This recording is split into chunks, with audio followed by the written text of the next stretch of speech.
झाग के पात है। अब वो विदेश में जा कर के और अच्छा आराम करे। आराम का वक्त आया है। बहुत कुछ करने की आवश्यकता जिसको है वो कर रही है, सरकार कर रही है बिहार की, और ख्याली पुलाव पकाने की ज़रूरत नहीं है। भ्रष्टाचार से पुल को क्या मतलब है? पुल उनके ज़माने में हो सकता है ढला हो, कोई पुल और ढला हो, इससे कोई लेना देना नहीं है।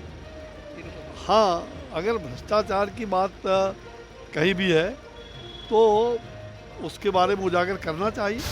मुझे लग रहा है कि ये घटना बहुत ही दुखद है, दुर्भाग्यपूर्ण है, और मैं उसकी तहकीकात कर रहा हूँ।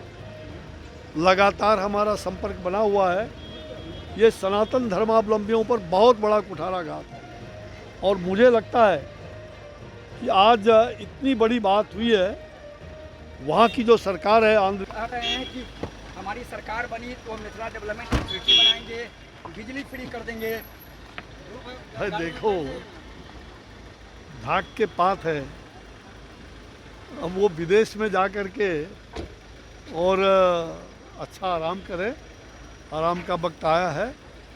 बहुत कुछ करने की आवश्यकता जिसको है वो कर रही है, सरकार कर रही है बिहार की, और ख्याली पुलाव पकाने की ज़रूरत नहीं है।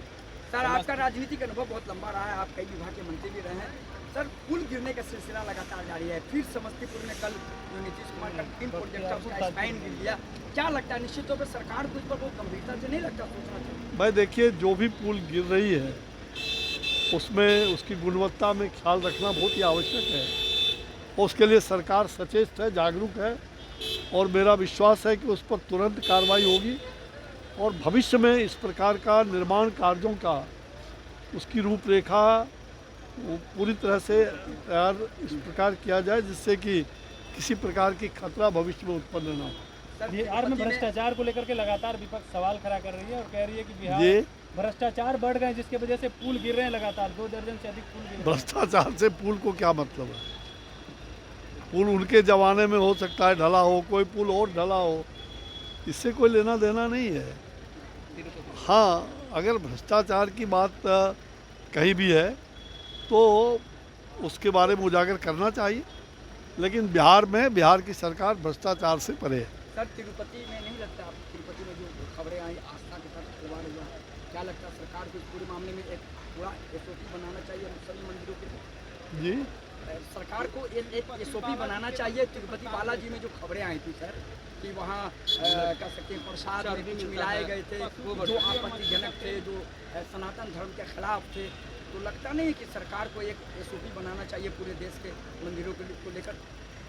मुझे लग रहा है कि ये घटना बहुत ही दुखद है, दुर्भाग्यपूर्ण है, और मैं उसकी तहकीकात कर रहा हूँ। लगातार हमारा संपर्क बना हुआ है।